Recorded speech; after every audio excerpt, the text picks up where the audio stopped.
नमस्कार, the wire में आपका स्वागत है। मैं हूं आरफा खानम शेरवानी। कोरोना वायरस से जंग लड़ते लड़ते एक और जंग जो हम लड़ रहे हैं वो है सांप्रदायिकता से, भेदभाव से।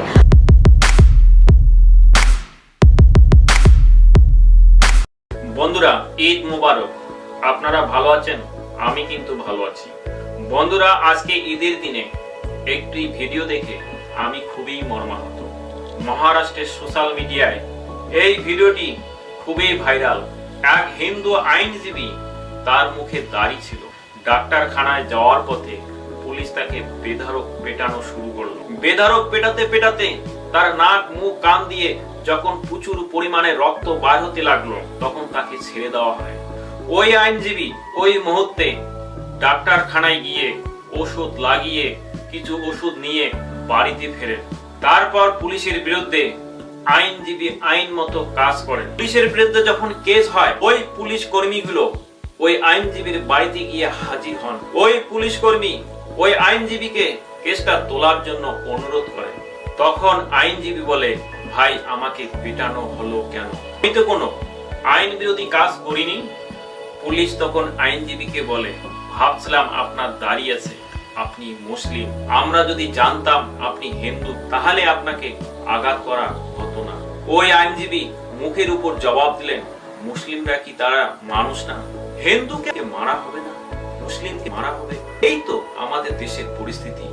বন্ধুরা, ভিডিওটি দেখার আগে আমি কিছু কথা আপনাদের বলতে চাই। আচ্ছা ভাই, আমি বলতে চাই, মুসলিমদের দাঁড়িয়েছে, হিন্দুদের দাঁড়িয়েছে, খ্রিস্টানদের দাঁড়িয়েছে, কবি রবীন্দ্রনাথ ঠাকুর তারও দাঁড়িয়েছে। আচ্ছা বলুন তো, তাহলে কি দাড়ি রাখা কি অপরাধ? হায় রে, দাড়ি রাখলে মারা হবে, পিটানো হবে। এই ভারতে কেমন আইন? সমস্ত ভাইরা আমার ভিডিওটি দেখছেন, আমি একটা কথা বলতে চাই, একটা জাতিকে কেন উদ্দেশ্য করে টার্গেট করা হচ্ছে? আচ্ছা বলুন তো, এই ভারতবর্ষে মুসলিমদের কি কোনো অবদান নেই? আমি বুঝতে পারছি না একটা জাত থেকে কেন আঘাত করছে। এই লকডাউনে মানুষের পাশে পুলিশ দাঁড়িয়েছে, মুসলিম দেখে পিটিয়েছে। আজ মুসলমান মার খাবে, অন্য ধর্মের লোক মার খাবে না। পুলিশের মধ্যে এই যদি সাম্প্রদায়িকতা থাকে তাহলে ভারতের আইন কিভাবে বেঁচে থাকে? খুবই লজ্জাজনক ঘটনা। বন্ধুরা কমেন্টে জানাবেন চিন্তার কারণ আমাদের দেশে এই কি ভয়ঙ্কর পরিস্থিতি। আপনারা ভালো থাকুন, সুস্থ থাকুন, খোদা হাফেজ। नमस्कार, द वायर में आपका स्वागत है। मैं हूं आरफा खानम शेरवानी। कोरोना वायरस से जंग लड़ते लड़ते एक और जंग जो हम लड़ रहे हैं वो है सांप्रदायिकता से, भेदभाव से। और इसी तरह का एक मामला सामने आया है मध्य प्रदेश के बैतूल का, जहां पर दीपक बुंदेले नाम के एक व्यक्ति जो कि पेशे से वकील हैं, उनके साथ मार्च के महीने में मारपीट की गई पुलिस के जरिए, क्योंकि उनकी एक बड़ी सी दाढ़ी है, उनकी पहचान अलग मानी गई। उनको समझा गया, पुलिस ने समझा कि शायद वो मुसलमान हैं। हमारे साथ दीपक बुंदेले मौजूद हैं, जिनसे हम पूरी कहानी को समझने की कोशिश करेंगे। दीपक ने एक वकील होने के नाते और एक जागरूक नागरिक होने के नाते फौरन ही इस मामले पर मुकदमा दायर किया और अब इस मुकदमे को वापस लेने की बार बार उनके ऊपर दबाव डाला जा रहा है। यहाँ हैरानी की बात यह है कि दीपक से बार पुलिस वालों ने बाकायदा ऑन रिकॉर्ड, हमारे पास ऑडियो मौजूद है, वो ऑडियो भी हम आपको सुनवाएंगे, वो आवाज़ जिनमें उन्होंने कहा है कि गलती हो गई हमसे, हमने आपको मुसलमान समझा था इसलिए आपके साथ मारपीट की गई।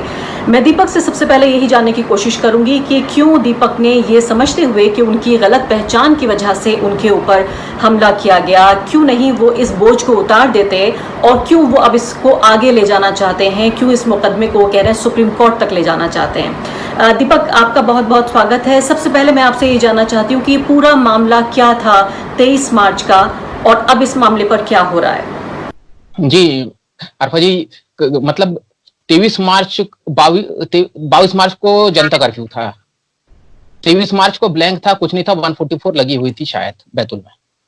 अब और उसके बाद जो लॉकडाउन उसके बाद चालू होता है, तो मुझे आसार थे कि ऐसा कुछ हो सकता है। और मैं मतलब 15 सालों से बीपी का मरीज हूँ, डायबिटिक है मुझे, मैं दिन भर में मतलब लाइफ सेविंग ड्रग्स के बिना मैं 2 दिन नहीं जी पाऊंगा। मैं गंभीर रूप से बीमार आदमी हूँ। तो मैं गया, मेरे घर से 200 या 300 मीटर दूर कुछ पुलिस वालों ने मुझे रोका। कहाँ जा रहा है? मैंने कहा भाई हॉस्पिटल जा रहा हूँ। मैं अकेला था, पैदल जा रहा था, क्योंकि मुझे पता था कि भाई रास्ते में कुछ पुलिस रोक रही है, इसलिए मैं गाड़ी लेके नहीं गया, अपनी बाइक लेके नहीं गया। तो कहाँ, उन्होंने पूछा कहाँ जा रहा है, मैं अस्पताल जा रहा हूँ। क्यों जा रहा है? बोला भाई हॉस्पिटल जाना है, दवा डॉक्टर को दिखाना है। बोले पहलवान दिख रहा है, घर जा। मैंने कहा भाई आपके दिखने से नहीं होता, डॉक्टर सर्टिफाइड करेगा पहलवान हूं कि नहीं हूं। उतने में किसी ने मुझे एक तमाचा मार दिया। और फिर मैंने भी थोड़ा आक्रोश में कहा, बोला आप कानून को अपने हाथ में मत लो, अगर आपको करना है तो मुझे 188 कार्रवाई कर लो, कोर्ट में सबको निपटा दूंगा। इस तरह से मैंने भी कहा, तमाचा पड़ गया जब मुझ पे। तो उसके बाद उन्होंने सभी के सभी मतलब जितने लोग तैनात थे उसमें अधिकतर 8, 10, 15 लोग मुझ पर टूट पड़े और भयंकर बुरी तरह से पिटाई की मेरी। मतलब मेरे कान का एक पर्दा फट गया शायद, अभी भी उसमें से सुनने में दिक्कत है मुझे। मतलब वो 23 मार्च के बाद 2 महीने होते आ गए और मैं डायबिटिक हूं, इसलिए कोई भी इंजरी रिकवर हो रहा है, लेकिन ऐसा पूरा रिकवर नहीं हुआ। बहुत धीमे भर्ती है मेरे लिए, मेरे जिस्म में। दीपक ये बताइए कि आपको ये कैसे पता चला कि आपकी धार्मिक पहचान जो आपकी है उसको न समझ के आपको एक मुसलमान माना जा रहा था, इसलिए आपकी पिटाई हुई, ऐसा क्यों कह रहे हैं आप? देखिए मतलब मसला ये है, मैं नहीं कह रहा ये। जब अभी 2 दिन पहले 17 मई को पुलिस वाले मेरे घर बयान लेने आए इस घटना का, अब उनको प्रक्रिया दिखानी है कि ये किया है हमने, तो वो मुझे कन्विंस करते, अरे वकील साहब यार बयान मत दो, अपन पुलिस का और अपना पुराना रिश्ता है, और तुम्हें इसलिए नहीं मारा कि तुम वकील हो या तुम्हें पहचान नहीं पाए। मतलब अभी पहचानते कैसे है यार? बोले तुम्हारी दाढ़ी समझ देख के तुम्हें मुसलमान समझ लिया। अब और इसी बात को उन्होंने कम से कम कई बार कहा कि आपकी दाढ़ी बड़ी है इसलिए आपको मुसलमान समझ लिया, इसलिए आपको मार दिया। मैंने ये भी कहा कि भाई आप मुसलमान समझ के किसी को कैसे मार सकते हो? तो बोले, फिर उन्होंने कहा कि जब भी राइट होता है तो पुलिस है जो है वो हिंदुओं के पक्ष में खड़ी होती है, ये बात मुसलमान भी जानते हैं। ये बात सारी ऑन रिकॉर्ड है, मेरे पास सारी रिकॉर्डिंग है। अब इस तरह से इन्होंने कहा और फिर भी बयान बदलने का प्रेशर बनाते रहे। और अब जब बयान नहीं बदले, मैंने कहा भाई हेड साहब आप तो जो बयान मैं दे रहा हूं वो लिखो, सामने वाली पार्टी अपना पक्ष कोर्ट में रख देगी, वो सही थी गलत थी, या हो सकता है मैं गलत हूं कोर्ट को बता दे। लेकिन वो चाह रहे थे मामला खत्म करो। और मैंने कहा कि मैं स्टेट बार, नेशनल बार सब जगह लिख चुका हूं, भारत के राष्ट्रपति तक हर जगह लिख चुका हूं, मैं सुप्रीम कोर्ट को लिख चुका हूं, मतलब हर जगह लिख चुका हूं मैं इस घटना के बारे में कि आपने मेरे साथ पिटाई की।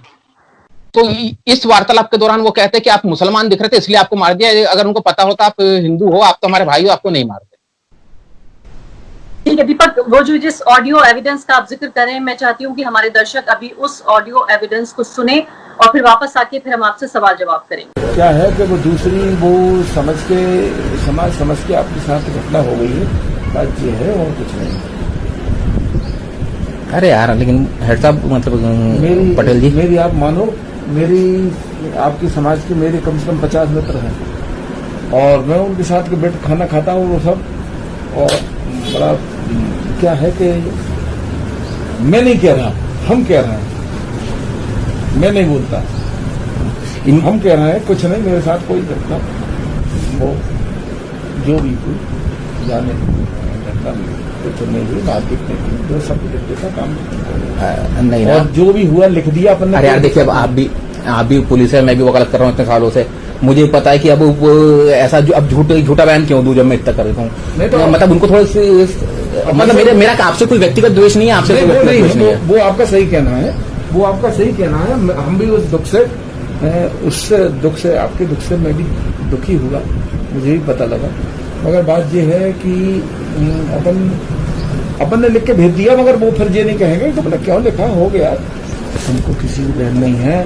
पुलिस जब भी हिंदू मुस्लिम राइट होता हिंदुओं का ही साथ देती, ये मुसलमान भी जानते, मगर वो अनभिज्ञता में आपके साथ में घटना हुई है, उसके लिए हमारे पास कहने को कोई शब्द नहीं है मेरे पास, मैं ये जानता बस।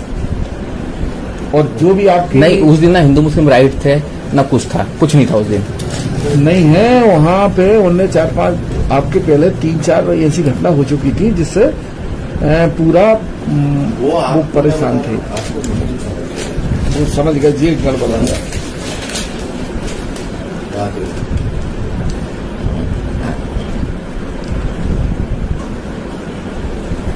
तो क्या आप कह रहे हो मुसलमान समझ के मार दिया मुझे? हाँ वो ही समझ घटना हुई, क्योंकि वो हाँ दाढ़ी तो मेरी कब से बड़ी है, कभी कटी नहीं है। वो इस कारण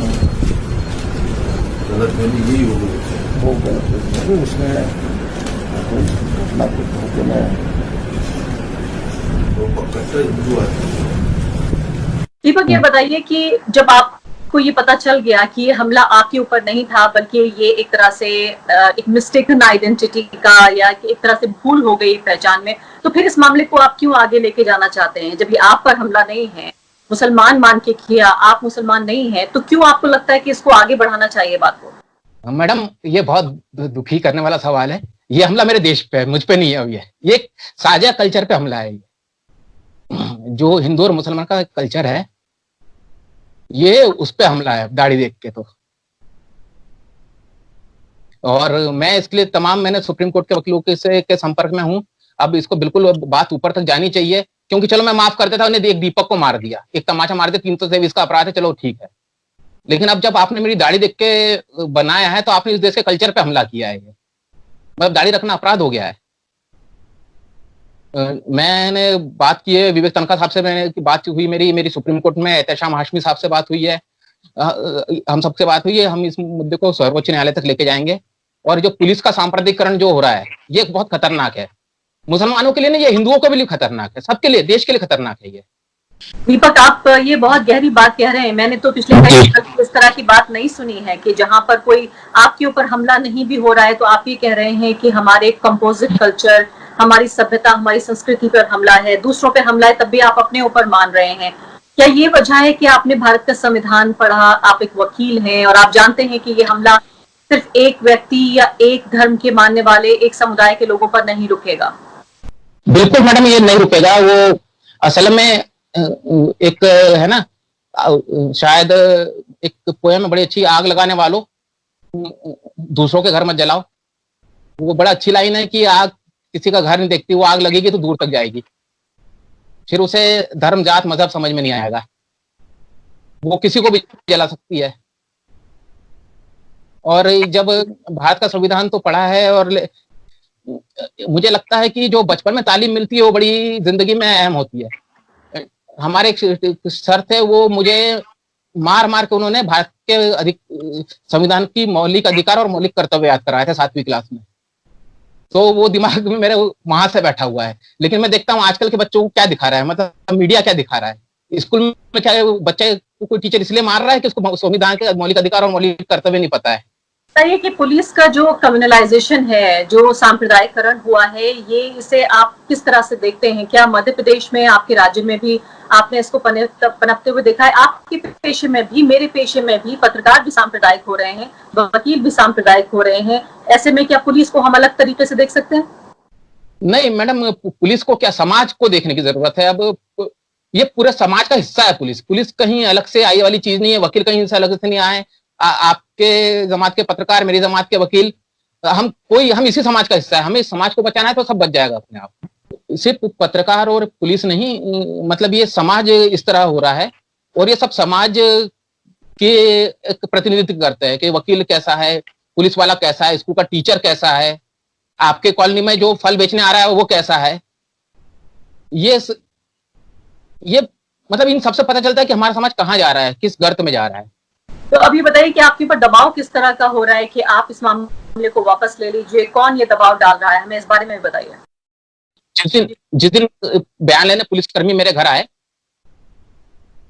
तो उन्होंने मुझसे कहा कि यार वकील साहब, कि आप दोनों भाई वकील हो, पुलिस से दोस्ती रखोगे तो वकालत अच्छी चलेगी। मैंने कहा ठीक है भाई, ये तो अच्छी बात कहता रहो आप। अब उसके बाद लेकिन भाई बोले, पुलिस से बैर रखने से पुलिस कभी आपको केस में फंसा देगी। अब आपके दोनों भाई का भी सवाल है।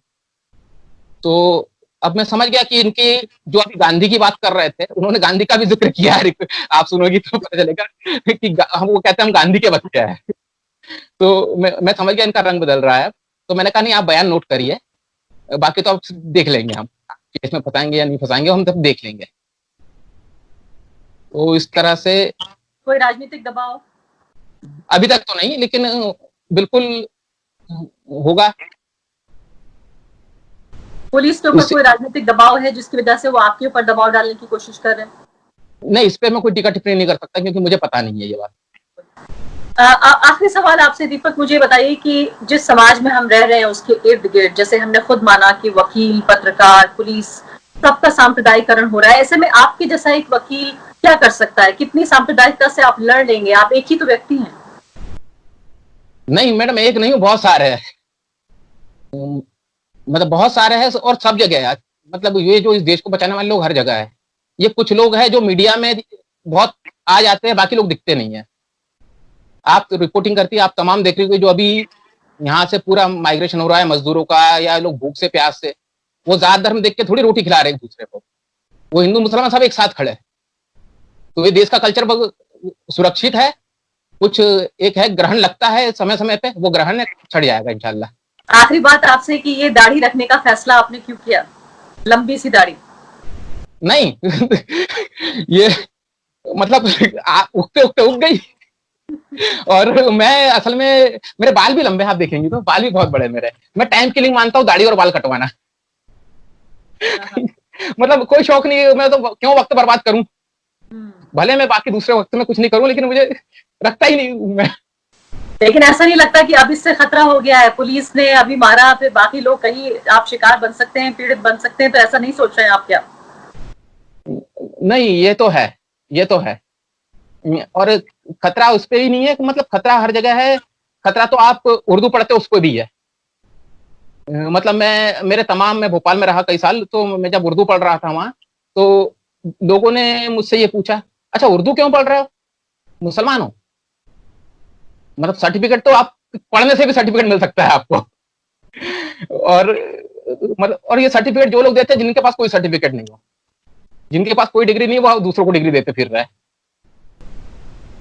दीपक, बहुत बहुत आपका शुक्रिया। हम आपकी कामनाएं देते हैं सब कि आप जो कानूनी लड़ाई लड़ रहे हैं, न सिर्फ कि अपने लिए, आप आराम से इस बोझ को अपने ऊपर से उतार सकते थे। ये हमला आपके ऊपर नहीं था, एक गलती से पहचान का मामला था, लेकिन आप देश के संविधान के लिए, देश की जो सभ्यता है, संस्कृति है, उसके लिए एक वकील लड़ रहा है पूरे सिस्टम से, पूरे जो सांप्रदायिक माहौल है। मुझे लगता है कि भारतीय समाज आपका आभारी रहेगा। आपको शुभकामनाएं हम ये देते हैं कि आप इस कानूनी लड़ाई को जीतें, और मेरे जैसे बहुत सारे शांतिप्रिय, संविधान को प्यार करने वाले